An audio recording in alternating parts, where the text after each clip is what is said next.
J'ai mis mon meilleur béret vert parce que... I'm here to fight. Ah là là là là là là.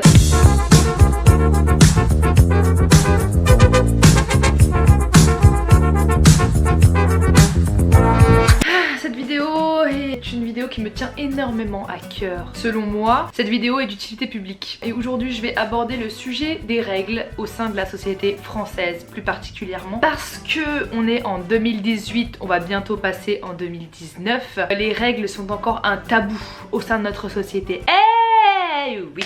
Pour plusieurs raisons. Alors pendant longtemps, on a utilisé pas mal d'euphémismes pour nommer les règles. Soit ragnagna, ragnouf, la zone rouge, les anglais débarquent, mes copines.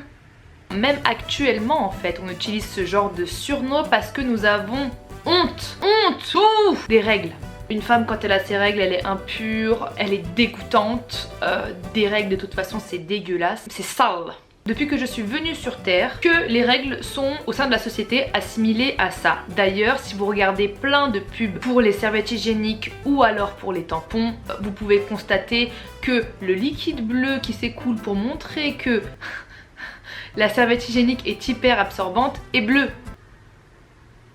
Non, le sang c'est rouge, donc il faut arrêter à un moment donné cette hypocrisie. Il faut simplement mettre les femmes à l'aise avec leur corps. On va dire que la société a fait que tout le monde pense comme ça malheureusement et que personne n'essaye de chercher forcément à comprendre. Mais qu'est-ce que les règles? C'est tout simplement l'élimination de la muqueuse utérine appelée endomètre lorsque l'ovule n'est pas fécondé. C'est tout simplement un processus naturel qui permet à toutes les femmes sur Terre de donner naissance aux futures générations. Et là, on entend beurre.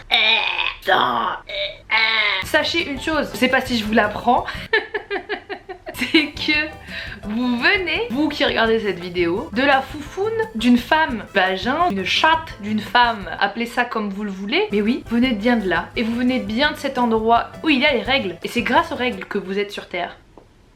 Oui, dans plein de sociétés en fait à travers le monde, il y a toujours eu cette sorte de tabou, de malaisance. Nous en tant que femmes, on a toujours été hyper gênés d'avoir nos règles. Déjà, par exemple, pour citer ma propre expérience, quand j'ai eu mes règles, je les ai eues à 10 ans et demi. Pour moi, c'était la fin du monde parce que la société ne m'a pas enseigné à me dire que ce n'était pas la fin du monde. Quand t'es au collège, que au fin fond de ton sac, il y a une serviette hygiénique et que t'as le malheur de prendre ton livre et de faire tomber la serviette hygiénique, c'est bouh! La honte, alors que c'est normal, la moitié de la population sur Terre passe par là. Petit à petit, justement, c'est grâce aux réseaux sociaux que j'ai envie d'exprimer mon mécontentement par rapport à ça, et surtout par rapport à la société française qui fait mal les choses par rapport aux femmes de ce côté-là. Je m'explique. Les règles en fait c'est pas forcément que un écoulement sanguin mensuel, non. Il y a des femmes qui ont très mal quand elles ont leurs règles. Il y a une femme sur deux qui a des douleurs extrêmes quand elle a ses règles. Et sachez que messieurs, si vous regardez ma vidéo et que vous savez pas ce que c'est des douleurs de règles, personnellement moi j'assimile ça à la douleur que vous avez quand vous avez une extrême diarrhée. Je sais pas si vous voyez, vous tordez le ventre, ça fait mal, ça tire, on a l'impression qu'il y a quelqu'un au sein de votre ventre qui fait bah voilà, c'est ça, mais en continu pendant 5 jours, 4 jours, une semaine, voire plus pour les femmes qui souffrent justement d'un cycle menstruel qui est beaucoup plus conséquent. Et il y a toute forme en fait de règles. C'est fou, mais il y a d'autres pays qui sont beaucoup plus avancés et beaucoup plus empathiques envers les femmes qui vivent ce cycle menstruel. Et par exemple au Japon, en Corée du Sud, à Taïwan et en Zambie, il y a des congés menstruels qui existent pour les femmes qui souffrent trop de leurs symptômes menstruels. Bah c'est normal, parce que quand t'as la diarrhée et que t'es couché sur ton lit, on te dit pas va mettre une couche et va au boulot. Non, tu restes chez toi. Bah normalement ça devrait être pareil pour les femmes quand elles se tordent en deux et qu'il y a un écoulement qui est tellement fort que on n'est pas à l'aise, on n'est pas bien, bah normalement on devrait rester chez soi. Dites-vous même qu'en Italie, il y a un projet en train de se mettre en place pour justement mettre en place les congés menstruels. En France, hello friends, I love baguette, I love fashion. Les règles? C'est disgusting. Le tabou n'est pas le seul problème qui se pose quand il s'agit de règles. Le gros problème quand il s'agit de règles aussi, c'est le coût des protections hygiéniques. Je sais pas si vous avez jeté un coup d'œil au prix des serviettes hygiéniques, des tampons et de toute autre protection hygiénique. C'est Exorbitant. Sachez qu'environ une femme dans sa vie a ses règles pendant 30 ans. Oh putain, c'est énorme.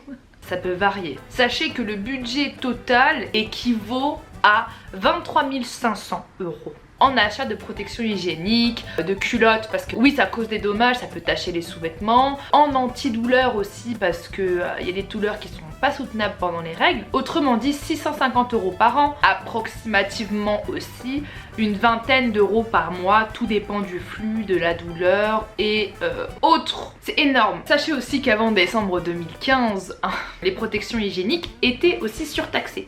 Pourquoi? Parce qu'ils estimaient que ce n'était pas forcément de l'utilité médicale et que ce n'était pas des produits de première nécessité. C'est quand même fou. Et les femmes qui sont dans la précarité dans tout ça, bah les femmes qui sont dans la précarité, malheureusement, elles vivent un enfer quand il s'agit des règles. Pourquoi? Parce que elles se retrouvent justement dans un dilemme entre manger, se vêtir ou alors acheter des protections hygiéniques.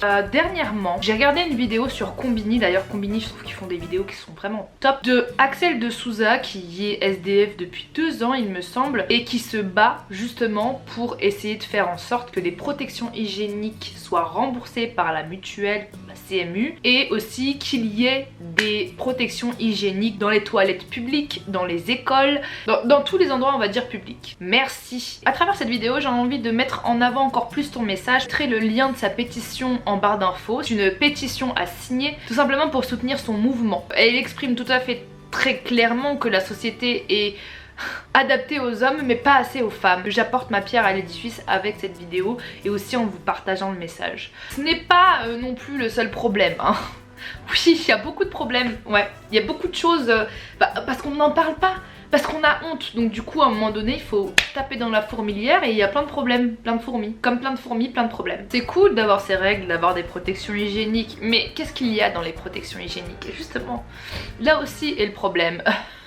Si vous ne le savez pas, peut-être que dans vos serviettes hygiéniques et dans vos tampons, il y a des composants chimiques toxiques, cancérigènes, qui peuvent s'avérer être aussi des perturbateurs endocriniens, enfin bref. Ce que vous mettez sur votre foufoune une fois par mois, plusieurs heures dans la journée et dans la nuit, c'est vrai qu'on le porte longtemps ce truc, ben il peut y avoir toute forme de choses à l'intérieur qui peuvent être toxiques et mauvaises pour vous. Et oui, et malheureusement la société ne nous en fait pas assez part. J'ai tout noté, hein. Alors, Lindan, Quintozène, 2 pesticides dont l'usage est interdit en Europe depuis 2000. Peuvent se retrouver sur nos serviettes hygiéniques, oui. Hydrocarbures aromatiques, polycycliques, phtalates, phtatal, je sais même pas ce que c'est, mais visiblement ça a l'air toxique. Dioxyde furane, alors ça c'est ce que vous pouvez retrouver dans la fumée de cigarette et dans les moteurs diesel. Have a nice period. Bref, on n'est pas assez informé de ce qu'on met sur notre foufoune une fois par mois pendant des centaines d'heures. Ce sont des choses qui sont réellement néfastes pour nous, pour notre santé et même pour notre fertilité à l'avenir. Non, on le sait pas. Et c'est pas normal de pas le savoir. Merde. Aux États-Unis depuis la fin des années 70, ça fait combien de temps la fin des années 70? Presque 40 ans. La commercialisation des protections hygiéniques a été classée comme un dispositif médical contrôlé. Donc on va dire que leurs serviettes hygiéniques et leurs tampons sont plus contrôlés qu'en France, parce qu'en France ils ne sont pas du tout classés comme tels. Au-delà de ça, je trouve que nous ne sommes pas assez informés à l'école, en tout cas ça fait assez longtemps que je suis allée à l'école. Oui, je me fais vieille. On n'est pas assez informés non plus de comment utiliser une protection hygiénique, quelle protection hygiénique est la plus adaptée à notre corps, à nous-mêmes en fait, et surtout, on ne parle pas assez des chocs toxiques. Et oui, parce que les chocs toxiques ça arrive. Qu'est-ce qu'un choc toxique? Et c'est tout simplement le fait de porter trop longtemps une protection hygiénique, de porter un tampon trop longtemps peut créer des chocs toxiques. Et les chocs toxiques, qu'est-ce que ça fait? Ça peut causer une septicémie, donc c'est-à-dire un empoisonnement du sang et de l'organisme, la mort aussi. Il y a même une mannequin qui a été amputée de sa jambe à cause d'un choc toxique qui me semble lié à un tampon. Moi personnellement à l'école, on m'a pas dit tout ça en fait. Moi c'était juste prends des serviettes hygiéniques et débrouille-toi. Et quand je suis arrivée à un âge où je me disais non mais j'ai honte en fait, ma serviette hygiénique on la voit quand je mets un pantalon, du coup je vais opter pour un tampon.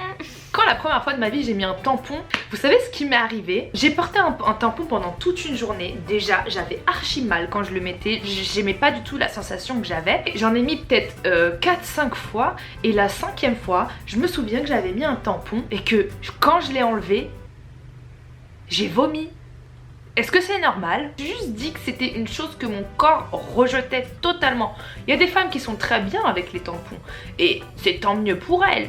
Mais il faut avoir conscience de ce qui est bon et mauvais pour notre corps pour pouvoir avoir la meilleure des protections. Et sachez que dans les années 70 aussi, il me semble, 700 femmes qui sont mortes de choc toxique. Pourquoi? Parce qu'elles avaient porté des tampons ultra absorbants. Et il avait été révélé que quand vous portez des tampons ultra absorbants, ça peut plus causer des chocs toxiques. Regardez sur internet les chocs toxiques, peut-être que ça peut vous intéresser. Je trouve qu'on vit dans une sorte de société vachement archaïque quand il s'agit de règles. Pourquoi? Parce que c'est une honte. J'ai envie qu'on arrête de penser que c'est une honte. J'ai envie que les femmes soient de plus en plus à l'aise avec leur corps déjà premièrement, à l'aise avec leurs règles surtout. Ça c'est très important pour tout simplement l'épanouissement personnel d'une femme.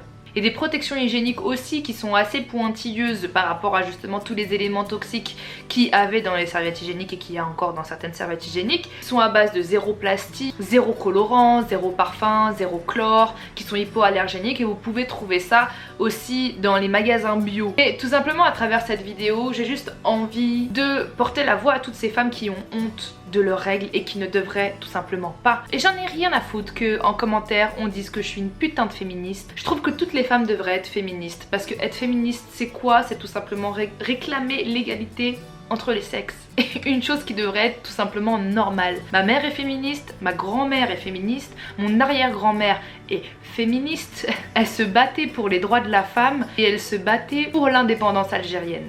Je suis très fière de mon arrière-grand-mère, vraiment. J'espère que de l'au-delà, elle est heureuse de voir que je continue de combat pour tout ça en fait, à travers ma chaîne YouTube. Et j'espère que ma voix portera assez pour que toutes les femmes, toutes les jeunes femmes, toutes les filles, toutes les mères puissent tout simplement regarder cette vidéo et se dire stop, j'arrête d'avoir honte de mes règles et j'en suis fière. En tout cas, pour ma part, il y a une initiative que j'ai prise.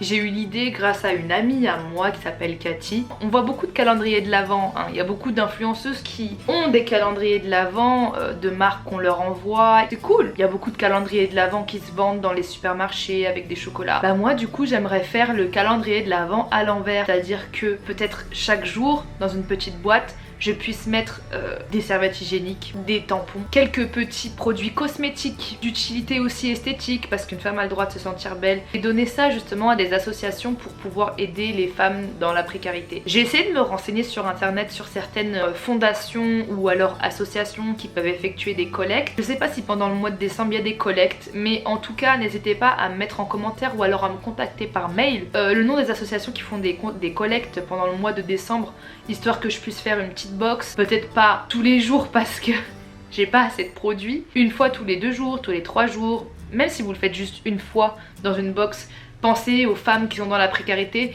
et mettez toutes les choses dont vous n'avez plus besoin chez vous et achetez des serviettes hygiéniques et des tampons pour les femmes qui en ont besoin parce que ça coûte extrêmement cher. J'aimerais aussi mettre au challenge toutes les influenceuses et toutes des femmes, on a toutes nos règles, donc si mes collègues influenceuses regardent cette vidéo, qu'elles m'aiment ou qu'elles me détestent ou qu'elles ne m'aiment pas ou qu'elles ne me connaissent peut-être pas, bah, j'aimerais tout simplement qu'elles puissent penser tout ça aussi, faire une petite box avec des serviettes hygiéniques et avec ces produits d'utilité pour la femme pour les donner à des associations ou alors à des femmes qui en sont dans le besoin. Je trouve qu'on a la chance de nous donner énormément de choses et il faut qu'on donne en retour, donc voilà.